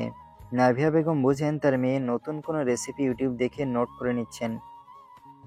পুনরায় সোফায় এসে বসেন, চায়ের কাপে চুমুক দিয়ে চোখটা বুজে ফেলেন। তিনি ভাবতেই পারেননি তার মতোই তার মেয়ে হবে। নাহিয়ান সাহেব বেজায় রেগে ম্যানেজারের রুমে ঢুকতেই ম্যানেজার দাঁড়িয়ে যায়, কিছুটা ভয়ার্ত দৃষ্টিতে তাকিয়ে বলেন, স্যার হঠাৎ আপনি আমার কেবিনে কিছু বলবেন? আমাকে বললে আমি চলে যেতাম। অফিসার পিয়নকে দেখছি না যে? রহিম সাহেবকে স্যার চা আনতে পাঠিয়েছি। বেশ করেছেন। এখন শুনুন, তাকে দেখলে সাথে সাথে আমার রুমে পাঠিয়ে দিবেন। আর হ্যাঁ, রিজাইন লেটার তৈরি করুন একটা। Resign letter? জি হ্যাঁ। কার নামে স্যার? আমার জানা মতে সবাই তো অফিসে নিয়ম মেনে চলছে, আর সবাই ভীষণ স্কিলফুল। পিয়ন, এর নামে রিজাইন লেটার তৈরি করুন, তাকে আজই অফিস থেকে বের করা হবে। কি বলছেন স্যার এসব? রহিম সাহেবকে চাকরিচ্যুত করার কোনো কারণে নেই। উনি যথেষ্ট সৎ, এমনকি পরিশ্রমী। তাছাড়া উনি আগের মালিকের অধীনেও কাজ করে গিয়েছেন। এই অফিসে শুরু থেকে তিনি আছেন। Just shut up. ম্যানেজার সাহেব, আপনাকে যা বলেছি তাই করুন। আপনার নামে একটা রিজাইন লেটার তৈরি করে ফেলুন। কথাটা বলে নাহিয়ান সাহেব নিজের কেবিনে চলে যায়। অফিসের বসের এবং হুঙ্কার এতক্ষণে পুরো অফিসের সবাই শুনে ফেলেছে। সবাই কাজ ফেলে একজোট হয়ে ম্যানেজার রুমে হট্টগোল শুরু করেছে। তাদের একটাই দাবি, পিয়ন রহিম সাহেব অফিসে না থাকলে তারাও চাকরি করবে না। তাদের সাথে একমত হয়েছে ম্যানেজারও। সবার রিজাইন লেটার তৈরি করতে থাকেন তিনি। এদিকে রহিম সাহেব চা নিয়ে ম্যানেজারের রুমে ঢুকতে দেখেন অফিসের সকল স্টাফ ম্যানেজারের রুমে। রহিম সাহেব চায়ের কাপ টেবিলে রেখে বলে ওঠেন, কি হয়েছে স্যার? সবাই কাজ সেইরা এখানে কি করেন? আপনাকে বস ডেকেছে রহিম সাহেব, তার কাছ থেকে না হয় ঘুরে আসুন, তারপর আমি আপনাকে সব বলছি।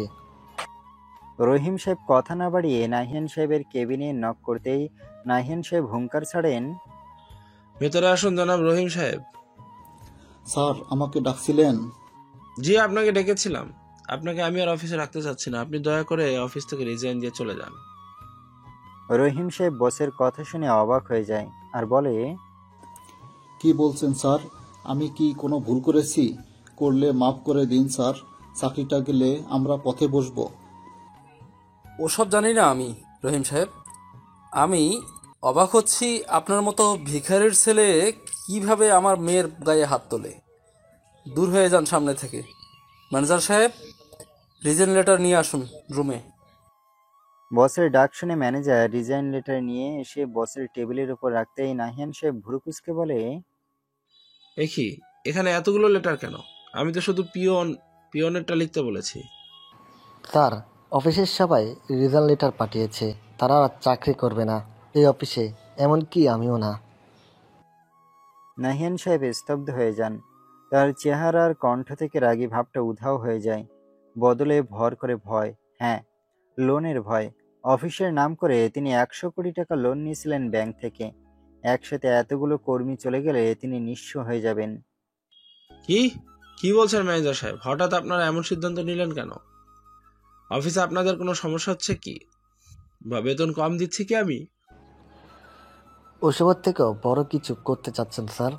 আপনি আমাদের অভিভাবক, আমাদের ক্লান্ত সবাই খুশি রাখার মানুষ। রহিম সাহেবকে চাকরির থেকে বের করে দিচ্ছেন, যার কারণে আমরাও চলে যাচ্ছি স্বেচ্ছায়। কিন্তু ওইসব মানি টানির কিছু নেই স্যার। আমাদের চাকরির সিকিউরিটি হিসাবে 10 লাখ টাকা করে নিয়েছেন, সব দিয়ে দেন, আমরা চলে যাচ্ছি।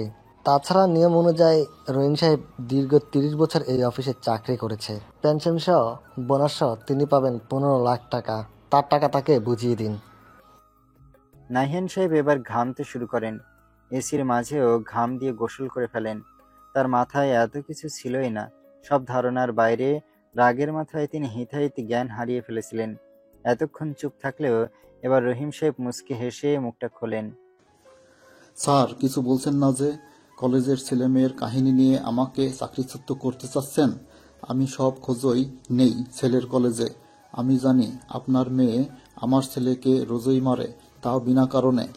আপনার মেয়ে বলে আমি ছেলেকে বারণ করতাম কিছু না বলতে, তবে গতকাল নাকি সে আপনার মেয়েকে মেরেছে, যার কারণে আমি দেখেছি ও খেতে পারেনি রাতে। বারবার নিজের হাত দেখছে আর আফসোস করছে। নাহিয়ান সাহেব থমকে যান। নিজের চেয়ার ছেড়ে দৌড়ে গিয়ে রহিম সাহেবের পা জড়িয়ে ধরতে যাবেন, তার আগেই রহিম সাহেব নাহিয়ান সাহেবকে নিজের বুকের মাঝে টেনে নিয়ে বলেন, ছেলে মেয়ের ঝামেলা তাদের মাঝেই রাখা উত্তম স্যার। যাই হোক, আমি তবে আসছি। আর ম্যানেজার সাহেব, আপনারা চাকরি ছাড়লে পরিবারকে খাওয়াবেন কি? আমি না হয় পেনশনের টাকায় চলে যাব। আমাদেরও সিকিউরিটি মানি আছে, তা দিয়ে কিছু করব রহিম সাহেব। তা দিয়ে নয় কোনো বিজনেস করব, তবু আপনাকে ছাড়া এই অফিসে কাজ করব না। কারণ আপনিই হলেন আমাদের কাজ করার অনুপ্রেরণা। আপনি আমাদের শক্তি সংশয় আর ধৈর্য ধরার পাওয়ার হাউস। নাহিয়ান সাহেব দ্রুত টেবিলের উপর থাকা সবগুলো রিজাইন লেটার ছিঁড়ে ফেলে বলে, আমাকে ক্ষমা করুন রহিম সাহেব আর ম্যানেজার সাহেব, আপনারা নিজেদের ডেস্কে চলে যান, কাউকে রিজাইন দিতে হবে না। আমাকে ক্ষমা করুন সবাই।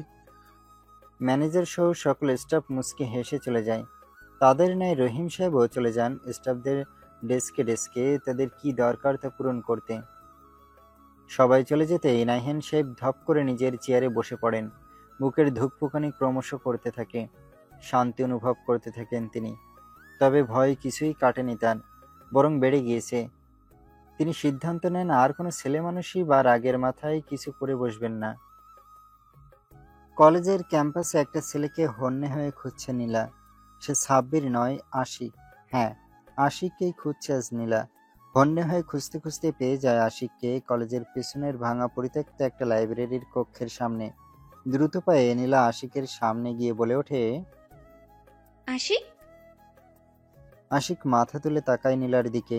নীলাকে দেখে আশিক অবাক হয়, সাথে হলুদ হয়ে যাওয়া দাঁতগুলো বের করে এক হাসি দিয়ে নীলাকে বলে ওঠে, আরে ফুলটুসি, তুমি এখানে? নীলা বিরক্ত হয়ে বলে, এই হাসিস না তো, এত দূর থেকেও তোর মুখের গন্ধ পাচ্ছি আমি। ছি, কতদিন ব্রাশ করিস না তুই? এই চুপ করো তো, আমার ব্যক্তিগত বিষয় সেগুলো। এখন তুই বল, কোন সাহসে তুই আমার ডেরায় আসলি? এই রাহাত, কোথায় রে তুই? শালিকে এখানে আসতে দিয়েছিস কেন? পেছন থেকে রাহাত হাসতে হাসতে বলে, আরে বস, শালিকা আজ খেয়ে দেবো ভেবে আসতে দিয়েছি।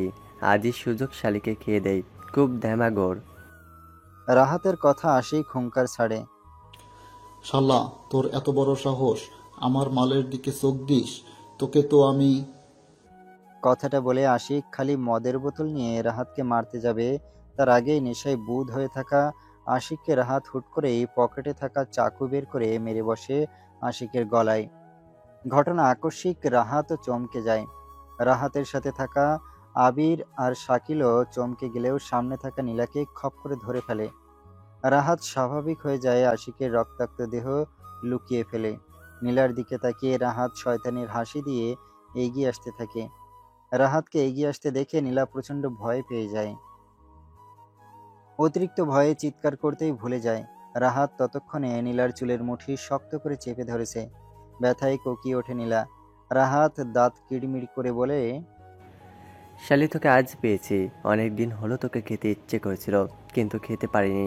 আজ যেহেতু আসিফকে মেরে দিয়েছি, তাতে তোকেও খেতেও বারণ নেই। আর আজ তোকে খেয়ে মেরে ফেলতেই হবে। কারণ তুই হলি একমাত্র প্রমাণ। তোকে না মানলে আমি ফেঁসে যাব। আরে দোষ, বকবক বাদ দে। শালিকে ধর, কোলে তোল, নিয়ে যাই ভিতরে। শরীরে এত দারুণ ঘ্রাণ আসছে, সাপ তো ফুটে উঠে গেছে রে। হ্যাঁ হ্যাঁ রাত, চল চল, শালিকে খেয়ে ভেগে যেতে হবে দ্রুত। রাহাতরা নীলাকে পাজাকল করে লাইব্রেরির দিকে নিয়ে যেতে নেবে তার আগেই সাব্বির হাতে মোটা একটা লাঠি নিয়ে এসে দাঁড়ায় ওদের সামনে। তারপর কিছু বলতে না দিয়ে মারতে শুরু করে রাহাতদের। নীলার ততক্ষণে হুঁশ ফিরে এসেছে, জোরে জোরে চিৎকার করতে থাকে। নীলার চিৎকারে ছুটে আসে সবাই, সাথে মেহুও। মেহুকে দেখে নীলা দৌড়ে গিয়ে বলে, খুন করেছে ওরা, আশিককে খুন করেছে। কথাগুলো বলতে বলতে জ্ঞান হারিয়ে ফেলে নীলা। সাব্বিরকেও সবাই থামিয়ে দেয়। নিশ্চুপ অপরাধীদের মতো বসে আছে সাব্বির। কয়েকজন পুলিশ সাব্বিরকে কিছু কথা জিজ্ঞেস করে আশিকের লাশ নিয়ে চলে যায়, সাথে রাহাতদেরকেও। অনেকেই ভাবছেন সাব্বির কিভাবে ওখানে গেল। আসলে নীলার কাছে ক্ষমা চাইতে সাব্বির নীলার পিছু পিছু গিয়েছিল কলেজের পিছন দিকে, কিন্তু হঠাৎ স্যার ডাকায় কথা বলতে নিয়েছিল সেখানেই। আর ততক্ষণে রাহাতরা অঘটন ঘটিয়ে ফেলে। মাথার কাছে কারো উপস্থিতি টের পেয়ে সাব্বির মাথা তুলে তাকায়। নীলার বাবা নাহিয়ান সাহেব দাঁড়ানো। সাব্বির মাথাটা আবারও নিচু করে ফেলে। নাহিয়ান সাহেব চুপচাপ সাব্বিরের পাশে বসে কাঁধে হাত রাখে। সাব্বির এক পলক নাহিয়ান সাহেবের দিকে তাকিয়ে বলে ওঠে, আঙ্কেল, আমাকে ক্ষমা করে দিবেন। সেদিন অধ্যাপক আবদুল্লাহ স্যারের রুমে ঘটে যাওয়া ঘটনাটি অনাকাঙ্ক্ষিত ছিল। আসলে তিনি আমাকে ভীষণ ভালোবাসেন, যার কারণে তিনি মেনে নিতে পারেননি নীলার মারার থাপ্পড়ের ঘটনা। ওসব ভুলে যাও বাবা সাব্বির, আমি নিজেও ভুল ছিলাম, তোমাকে বাজে কথা বলেছিলাম। আসলে পরে আমি বুঝেছি ভুল ছিলাম আমি আর আমার মেয়েই। তোমার বাবার মতোই তুমিও সৎ এবং ভীষণ ভালো একজন ছেলে। তোমার সাথে আমার মেয়ে এতকাল যা করেছে তার জন্য আমি ক্ষমা চাইছি।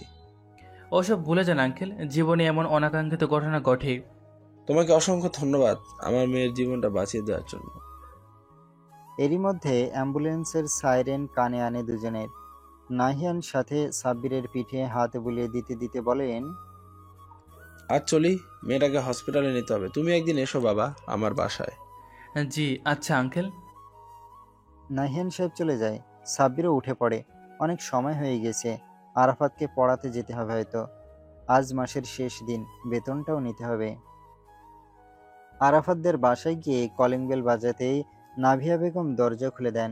নাভিয়া বেগমকে দেখেই সাব্বির সালাম দেন, কিন্তু নাভিয়া বেগম সালামের জবাব না দিয়েই চলে যান ভেতরে। সাব্বিরের কিছুটা লজ্জা লাগলেও দরজা লাগিয়ে চলে যায় আরাফাতের রুমে। পড়ার টেবিলে আরাফাতকে পড়াতে পড়াতে সাব্বির বলেই বসে, আরাফাত, বাসায় তোমার বড় আপু নেই? কেন স্যার? এমনি, রুস্তু না দিয়ে দরজা খুলে দেয়, আজ দেখলাম আন্টি খুলে দিল, তাই অবাক হয়েছে আর কি। আপু আছে রুমে। সাব্বির ছোট করে ওহ বলে আবারও পড়াতে থাকে।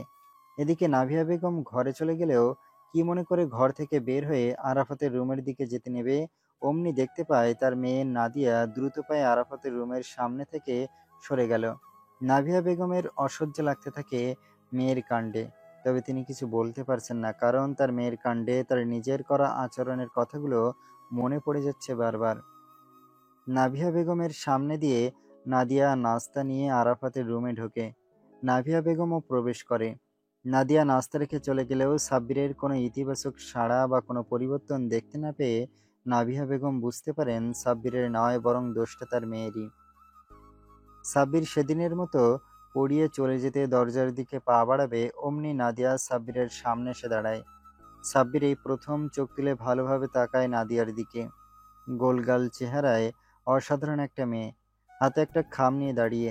সাব্বির বুঝতে পারে বেতনের খাম, তাই টুপ করে খামটা নিয়ে পকেটে রাখে আর বলে, ধন্যবাদ বলার আগেই দেওয়ার জন্য। বাসায় গিয়ে ভালো করে গুনে নেবেন, আমি কাঁচা একটু গণিতে। নাদিয়ার দ্রুত জবাব, একদম না, বাসায় গিয়ে তবেই খুলবেন। সাব্বির হেসে বের হয়ে আসে ওদের বাসা থেকে।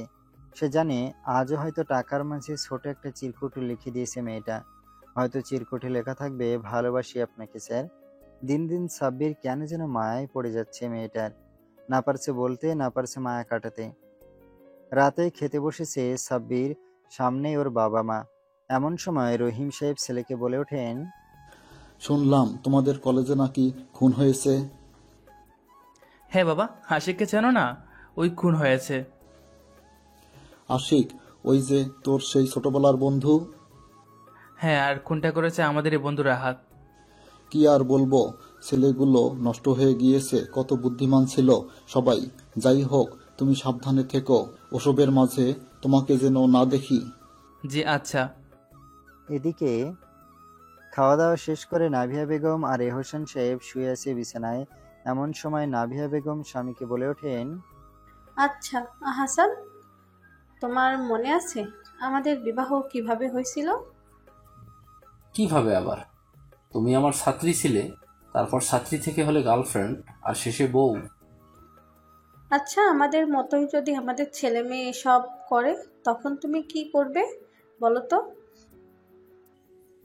ছেলে আর মেয়ে যদি ভালো হয় তবে তাদের বিয়ে দিয়ে দিব, কারণ আমরা তো জানি ভালোবাসা না পাওয়ার বেদনা কতটা কষ্টের। তোমার মেয়ে আরাফাত স্যারের প্রেমে পড়ছে। নাভিয়া বেগমের কথায় একটা শখ খেয়ে বসে এহসান সাহেব খানিকক্ষণ চুপ থেকে গম্ভীর স্বরে বলে ওঠেন, তুমি জানলে কিভাবে? গতকালই লক্ষ্য করছি। ওসব কিছু করে বসেনি তো? না না, এসব করেনি। 26, ছেলেটা ভীষণ ভালো, তোমার মেয়েটাই গোল্লাই গেছে।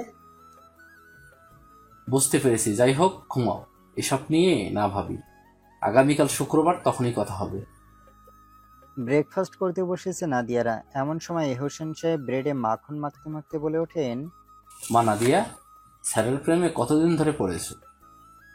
বাবার কথা শুনে নাদিয়া স্তব্ধ হয়ে যায়। মাঝখানে আরাফাত আর ওর আম্মু দুজনের মুখ চাওয়াচাওয়ি করতে থাকে। মেয়ের কোনো সাড়া শব্দ না পেয়ে এহসান সাহেব আবারও বলে ওঠেন, কি হলো মা, কথা বলছো না কেন? স্যারকে কবে থেকে ভালোবাসো? কলেজ ভর্তি হওয়ার পর থেকে বাবা। 1.5 বছর ধরে? তবে আচ্ছা, তা তোমার স্যার তোমাকে ভালোবাসে বলেছে? না, তবে তিনিও আমাকে হয়তো পছন্দ করে। এক কাজ করো, তোমার স্যার মানে সাব্বিরকে এখানে আসতে বলো।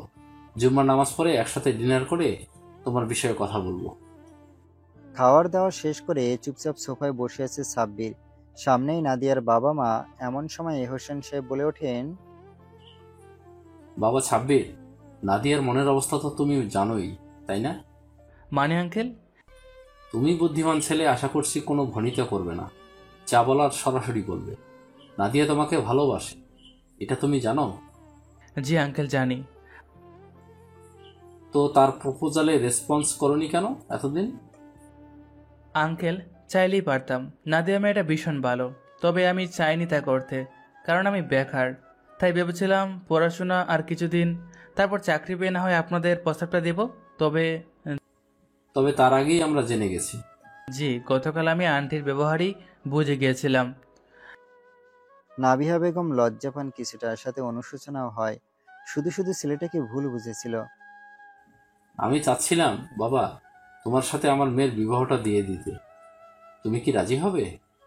নাদিয়ার মতো মেয়ে হয় না আঙ্কেল, রাজি না হওয়ার কোনো কারণ নেই। তবে আমি চাচ্ছি নিজে কিছু করে তারপর বিবাহটা করি। তবে তাই হোক। 3 বছর পর, সেই দিনের ঘটনার পর নীলার জ্ঞান ফিরলেও মানসিকভাবে ভেঙে পড়ে, চরমভাবে মানসিক রোগী হয়ে যায়। আর মেহু সেই বছরই তার ছোটবেলার ভালোবাসা তৌফিকের কাছে চলে যায় কানাডা। সেখানেই তার সুখী দাম্পত্য জীবন অতিবাহিত করছে। আজ নাদিয়া আর সাব্বিরের শুভ বিবাহ। রহিম সাহেব আজ ভীষণ খুশি, রাহেলা বেগম তার চেয়েও বেশি। সাব্বির তাদের খুশিতে আরও বেশি খুশি। বর সেজে সাব্বির নাদিয়ার পাশে বসে আছে। আশেপাশে অনেকেই ফিসফিস করছে। ছেলে ব্যাংকের বড় কর্মকর্তা, লাখখানেক বেতন। সাব্বির তাদের কথা শুনে হাসে আর মনে মনে বলে, আন্টি, লাখখানেক বেতন হলেই সব ছেলে মানুষ হয় না। এমন সময় নাদিয়া খোঁচা মেরে সাব্বিরকে আর ফিসফিস করে বলে, 3 বছর আমাকে অপেক্ষা করিয়েছো, আজ রাতে তোমাকে বুঝাবো আমি কি জিনিস। পাগলি, তোমার যোগ্য হয়ে তবে এসেছি, বুঝলে? হুম। বাসর ঘরে পাশে বসে আছে নাদিয়া আর সাব্বির। এমন সময় সাব্বির নাদিয়াকে নিজের বুকের মাঝে টেনে নিয়ে বলে, ভালোবাসি বউ। ঢং করবে না, কত চিঠি দিয়েছি খামে, একবারও তো বলনি ভালোবাসি। তখন বললে আজকে বলার আনন্দটা থাকতো না। আজকের ভালোবাসি বলা মানে সারা জীবনের জন্য ভালোবাসা। সত্যি বলেছো? হ্যাঁ, সত্যি বলছি। তবে আমিও তোমায় ভালোবাসি।